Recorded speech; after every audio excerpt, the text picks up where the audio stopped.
And I admit I am, like so many other Americans, hurting right now and frustrated right now and feeling a torrent of emotions that I wish I could say was the first time I felt like this. And I want to begin my remarks in a different way because the names that we are hearing shouted on streets, George Floyd, Ahmaud Arbery, Breonna Taylor, they have, like so many other names of people that we did not know as a nation. They were not household names. Their names now are mixed into names that we have heard throughout my entire lifetime.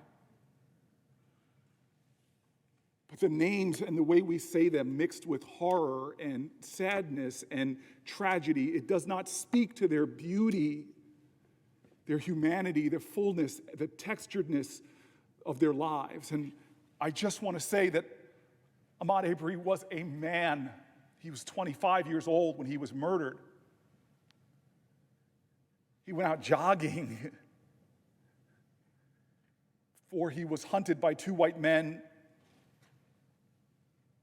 who walked free for weeks after killing him. This man, this child of God,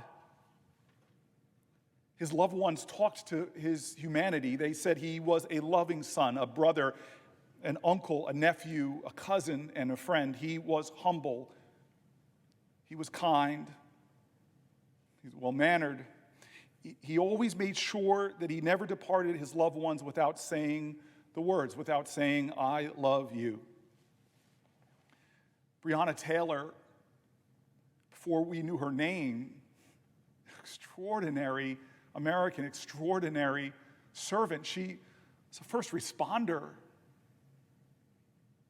In a pandemic, like so many of our first responders, she showed a courage, humble heroism. She was 26 years old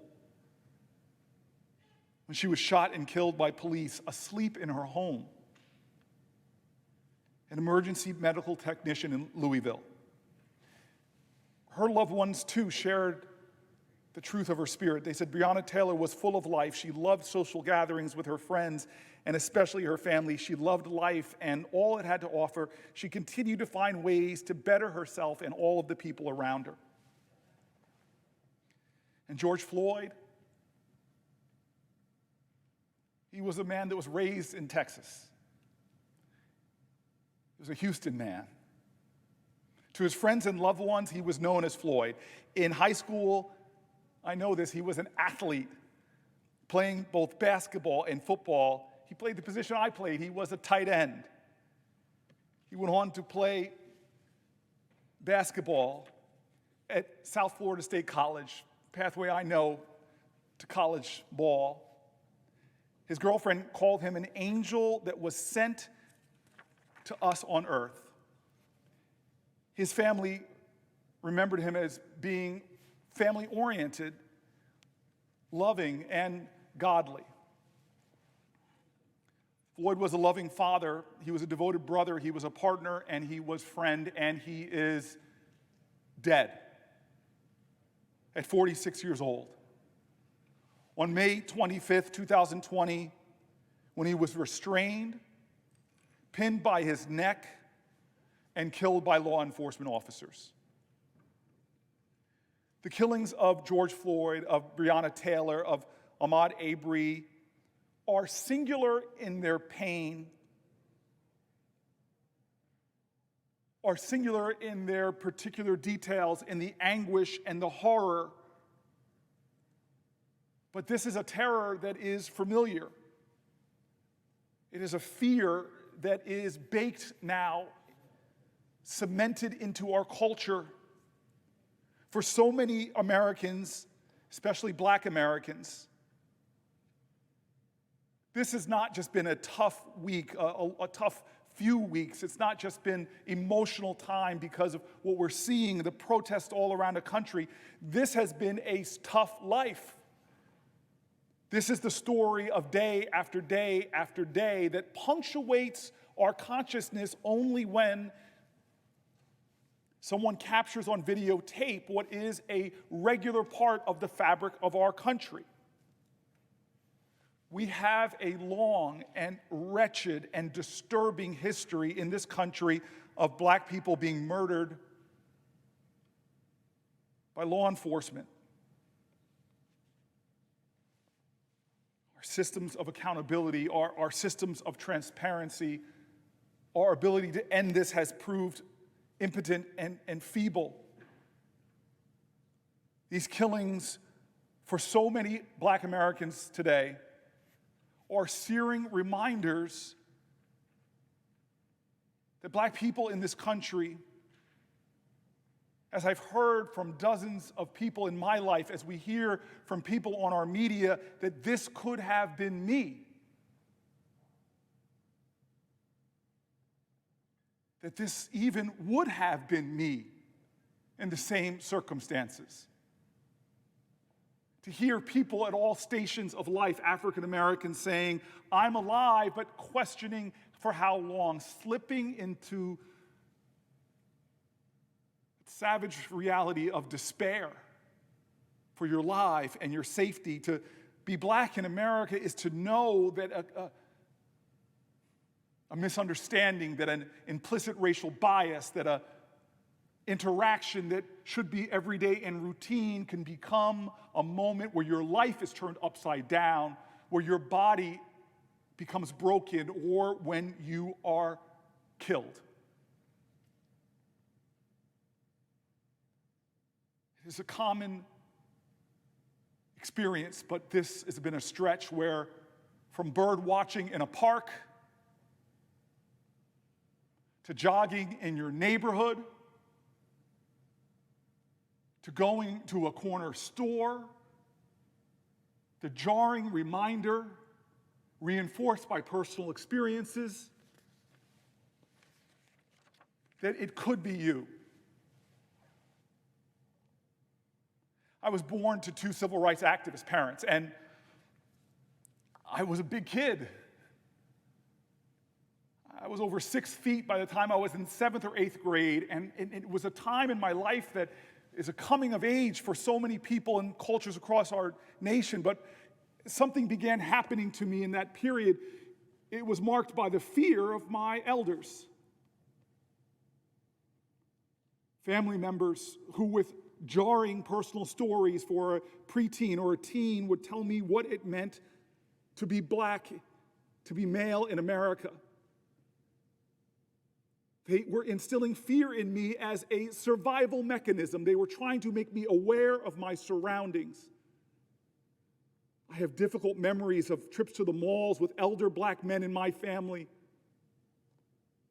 and being lectured about what I couldn't do, what I shouldn't do, and what the consequences could be. I remember that talk with my parents where I tried to joke about it, but they got chillingly angry with me about what it meant to have a driver's license in America and what could happen to me. And they told me stories of friends, of family members, of others, and their experiences with the police. I spent from those years of 12 and 13 in an America in the 70s and 80s where the words of my parents and elders, backed up with tragic and terrible stories of their experiences in generations before, were reinforced by my own experiences. Being followed by mall security guards, being accused or stopped, being looked at with suspicion, and experience after experience after experience with police. I remember as a college student, and it all came to a head where I wrote a column in Stanford's newspaper, Why Have I Lost Control? I remember that night, writing that column like it was yesterday. I was so overcome with emotion and rage, and I would like to submit for the record that column and read right now pieces of what I wrote that night, that when I look at young men on the streets of America today and I see their anger and I see their rage, it brings me back not to that moment, but to the own feelings that have churned within me for years. I read from the column.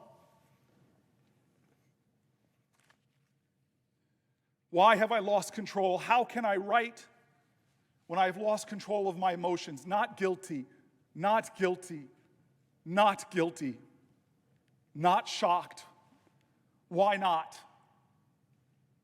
Turn off your engine, put your keys, driver's license, registration, and insurance on the hood now. Put your hands on the steering wheel and don't even think of moving. 5 police cars, 6 officers surrounded me, guns ready. 30 minutes I sat praying and shaking, only interrupted by their command. I said, don't move. Finally, everything checks out, you can go. Sheepishly I asked why. Oh, you fit the description of a car thief. Not guilty, not shocked. Why not? In the jewelry store, they lock the case when I walk in. In the shoe store, they help the white man who walks in after me. In the shopping mall, they follow me. In the Stanford shopping mall. Last month, I turned and faced their surreptitious security. Catch any thieves today? Not guilty, not shocked. Why not? I'm a black man. I'm 6 foot 3 inches tall and 230 pounds, just like Rodney King. Do I scare you? Am I a threat? Does your fear justify your actions? 12 people, a jury, believed it did. Black male, guilty until proven innocent.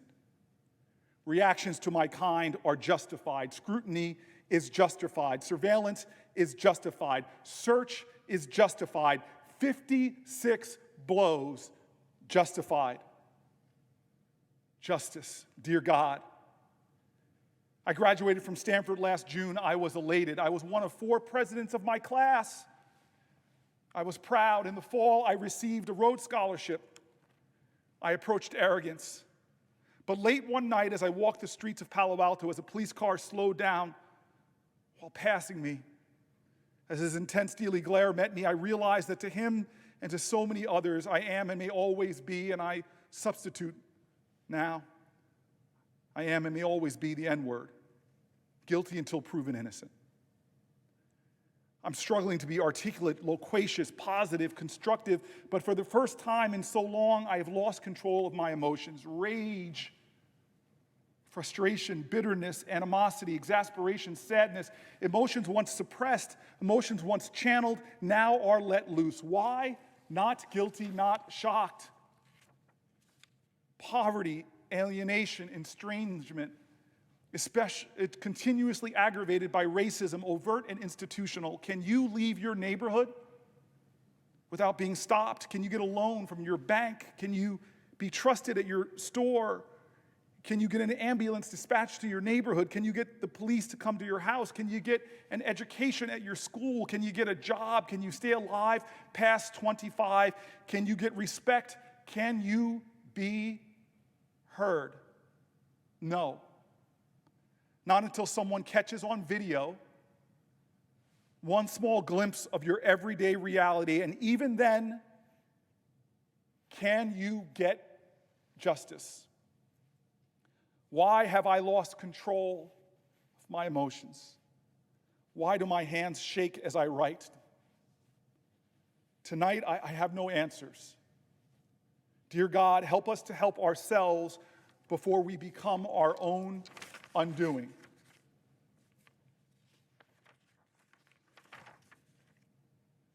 That was 3 decades ago. That was me as an early 20-something.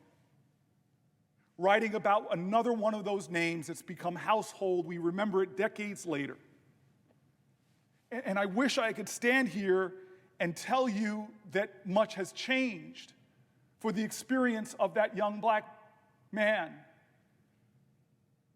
I wish I could tell you that that was the end of names becoming household words, but it has not. This cycle of violence in our country, these spasms that jerk us from our comfort and pull us into the world that is faced by so many African Americans. And then we go back. So many of us go back to what is now normal in America, what has been normal in America. This cycle, I hear people now talking about the violence, the rioters. I condemn it in the same way that the other 99 members are. It is awful, it is despicable, it is contrary to the aims of this nation and the movements of our past. But to condemn the violence of those out there doing such awful, destructive, condemnation-worthy actions, but to only condemn them and not to condemn the fullness of that cycle of violence. Because there is violence going on even when we don't see it in the streets. Peace even is not just the absence of violence, it's the presence of justice. This unjust cycle in our country that we seem to be stuck in, that makes the names of children like Tamir Rice household names. It is connected with the violence that is pervasive in our nation, that demands all of us to speak out against with the same fervor and enthusiasm and energy that people are condemning the violence we're seeing in America today. To fail to do that leaves us in a state of imbalance. To fail to condemn the totality of violence in our country leaves us far from the beloved community we need to somehow find a way out of that cycle. There is violence in our nation, seen in our environment, that we still are a nation where a person's race is the single biggest factor of whether they live near a toxic site or not. Ask a mother of a child who drank lead water for months and months and has had their brain permanently damaged if that was not violence. It's violence to have access to quality care, to not have access to quality care. Ask the woman who's lost her child because of lack of prenatal care. Ask the black woman in America who today is 4 times more likely to die herself in childbirth. If this isn't a violence in our society that needs condemnation,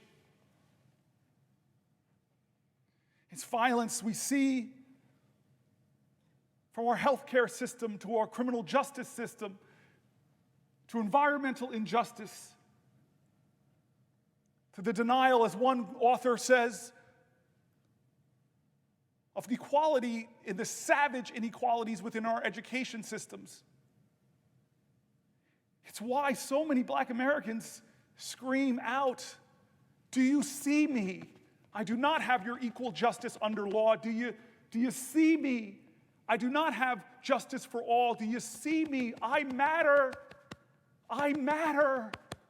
Black lives matter. Black bodies matter. America, I love you. Do you see me?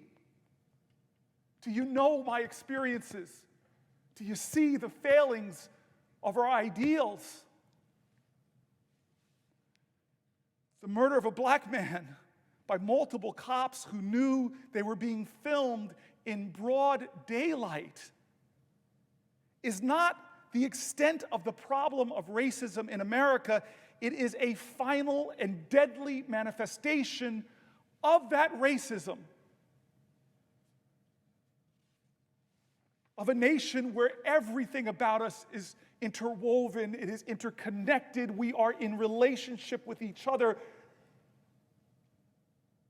This ideal that we are one nation is not a quaint ideal. It is an inescapable fact of American society.